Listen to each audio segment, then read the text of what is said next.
We have with us join in this conversation this morning Marceli Richards, who's the Training and Recruitment Officer at BTEC, and we have two of the training facilitators, Chantel Hill and Tremet Perriott. Good morning. Morning, morning. Good morning, guys. Okay. Hey, Sunny. Morning, my brother. Morning. You good? Yes, man. All right. So let's start with Marceli. Marceli, tell us, the initiation of this online training series and what components you decided would be most necessary right now. Okay, great. Well, of course, this is an initiative that we are participating in. WellTrade usually does this every year. For this month, it's our National Competitiveness Month. Mm-hmm. And throughout the units, there are 4 units within WellTrade. And with our unit, we are intending to do our digital communication series, which most people are being launched within Facebook. The idea of the digital communication series is just to reach out to our stakeholders and partners, and most important for us, our participants that has done a training with us. It's very important for us to identify the needs of individuals, keeping yourselves upskilled in regards to employment. And again, as I talk to each of our participants, I'd like to share that this too shall pass. It seems like forever. However, it is important to keep yourself upskilled in that whole mindset of being positive, and afterwards you want to be that top employee to be chosen to get back within the work environment. We just feel that digital communication is very important because the core of connecting with anybody, be it work or personal, it starts with that clean communication. So where we're at. That's right. So when you say digital communication, what does that mean?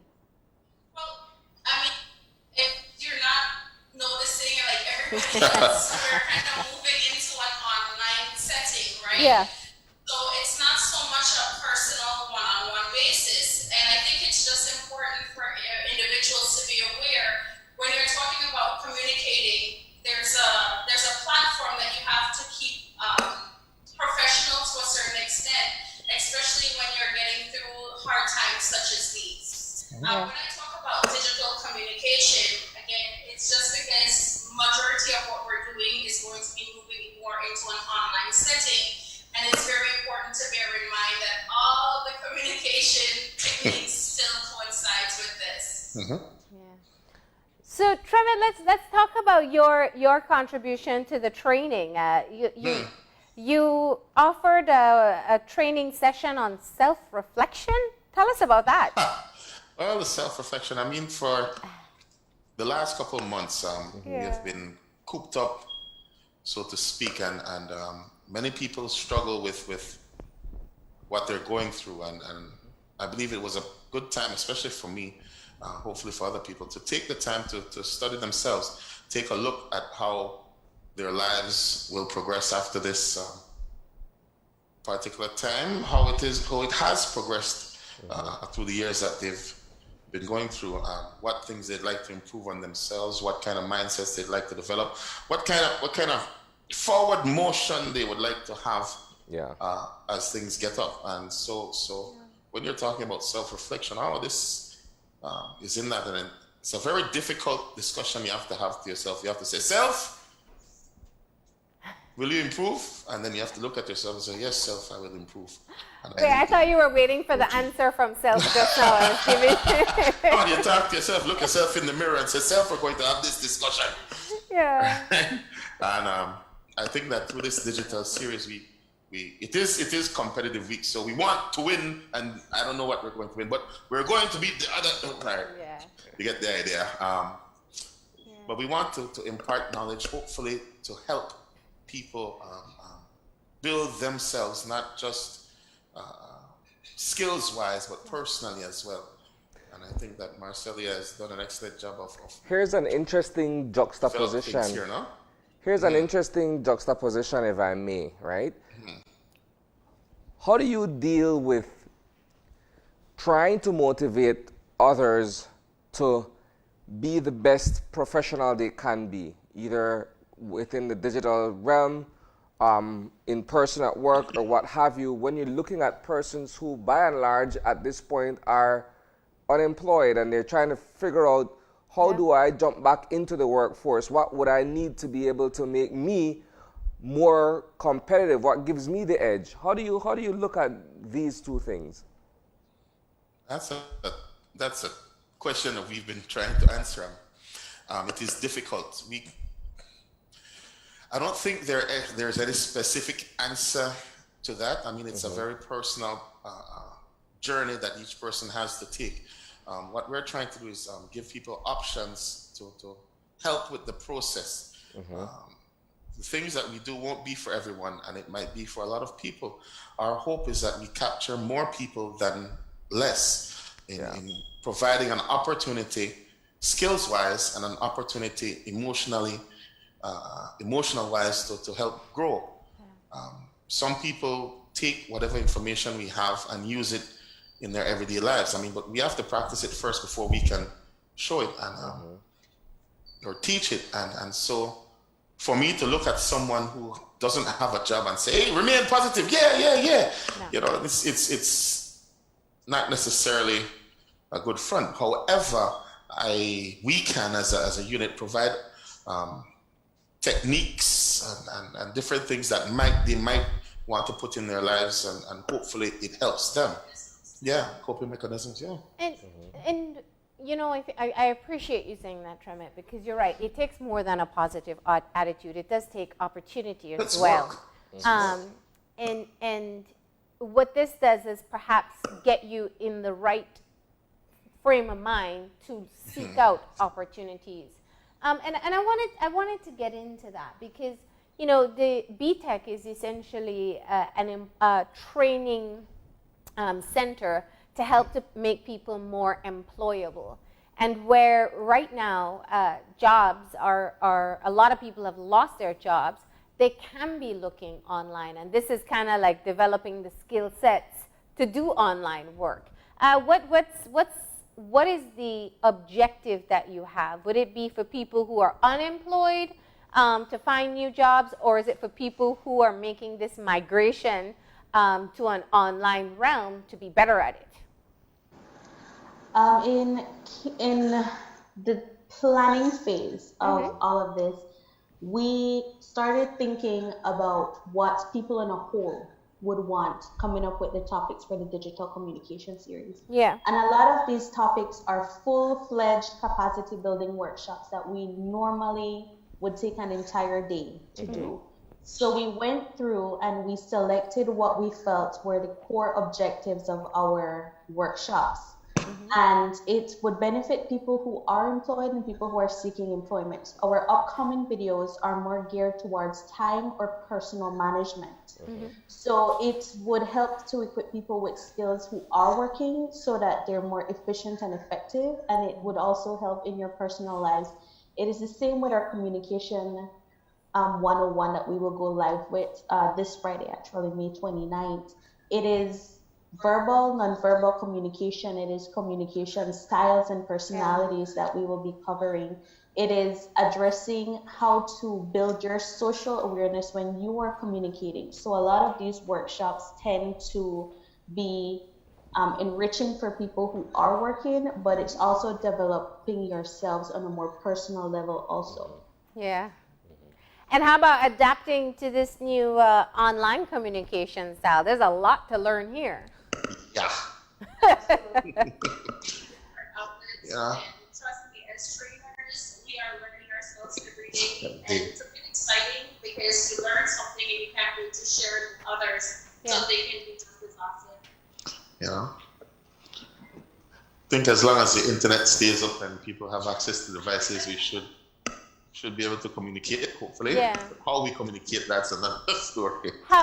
How we communicate effectively, and I think this is a great example here. We have our own learning curve, but you know, things like time delay, you know, you have to adjust to.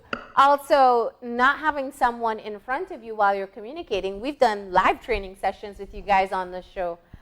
Body language is very helpful in how you interpret how someone's communicating. And you don't get that in a digital realm. In fact, sometimes some people won't even show their face.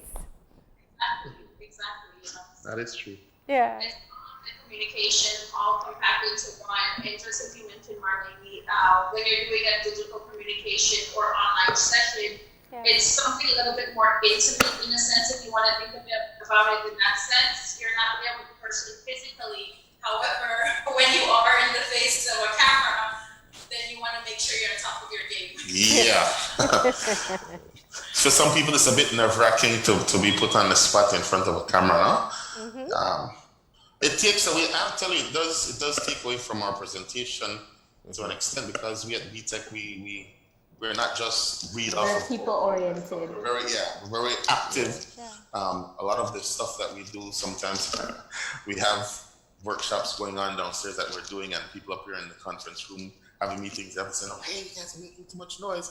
But people are actively engaged. And I think we pride ourselves on providing quality trainings that keep people engaged and informed. Huh?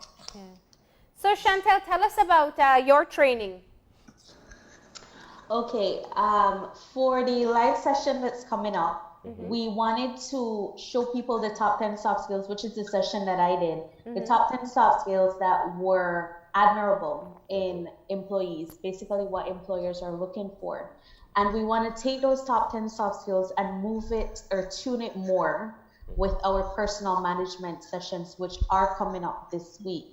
And if you've been following our communication series, then Friday, it all comes together in our live session. Our live session ties together the mindfulness and the positive attitude that Marceli was doing. It ties together what Tremont was doing. It ties together everything else. When we talk about how to make us better communicators, like you said, we're moving towards a digital world. And even us as trainers, we're used to being in a large group with people in front of us. And it takes, a lot of people don't even realize it takes more tact and more energy when you're moving this online. So it is us having to be our utmost best when we're out there. And it is going to be a true test of it next month, actually, as we're launching for the first time our online office administrative. Administrative assistant. So this is normally an in-person training that you're now shifting into an online format. Yeah. So that is going to be the true test of how well it is received. This is going to be our first online training. We've cut it down to a month. We're asking people to go ahead on their page, fill in their intake form. You will need to have access to a stable internet and some sort of digital device. And we will want to see your faces, so you're going to have to be brave enough to put on the camera. Stuff, you know. It's an interesting stretch course, and I think that I'm sure that it will be the future for us. This administrative assistant training, you know. We're doing it instead of the full day, because it used to encompass a full day. We now stretch it to 90 minutes for the day, and between 10 to 11:30. It's free of cost. You just have to register. I mean, this week I think 25th to 28th is our pre-registering, pre-testing, right? Pre-testing, and there's a registration form at the bottom of the BTEC Bell Trade Facebook page site. If there is anyone who wants to contact us about more information, you know, you can contact us via WhatsApp or phone numbers, you know, 501-613-0150, which I'll give you again because we're all about branding, you know. Click here. Right. But and it'll be via Zoom and the critical point here is that it's free. And I think it's free. And in this day and age, I mean, nothing is really free, but I think this is a quality opportunity for people, even if working or non-working, to do it. And it's two things. I mean, if you're not working and maybe you work in a completely different field, this is one way to develop a new skill set. Right. And even if you are working and you want to move up, this is something you can add to your resume to kind of give you better opportunities as well. Right. That is the whole idea, Marlene. Hitting the nail on the head. Right on the head. Again, for us, we just fully believe keeping yourself in that mindset, keeping yourself conditioned is more so important. And we are posting that the training is free. However, other we are trainings. asking for 90 minutes of your time, but that is within the comforts of your home. So we're expecting to see a great turnout. Yeah, excellent. And this will be the test, I guess, of other online training that you may be able to offer. Absolutely, this is just a start. Once we find out this runs, smoothly or not necessarily smoothly, we're anticipating learning a lot of new things on the way moving forward as well. However, it's a challenge that the team and I were more than up to taking on, so we're looking forward to it. Yeah. And if any company, any business, any people want to train their staff, please feel free to call. That one might not necessarily be free, but it's still within a reasonable price range to get staff. I mean, we have to try and keep this place afloat for of course. the greater Belize, no? Of course, and I mean it's free for people to be able to access it, but it does take resources to put it all together. And I just wanted to ask, as you continue your digital communication series, what are some of the other areas that are going to be covered? I thought it was interesting that you did top 10 soft skills, Chantel, because I'm sure adaptability or flexibility is on that list, and boy, aren't we learning how important that is.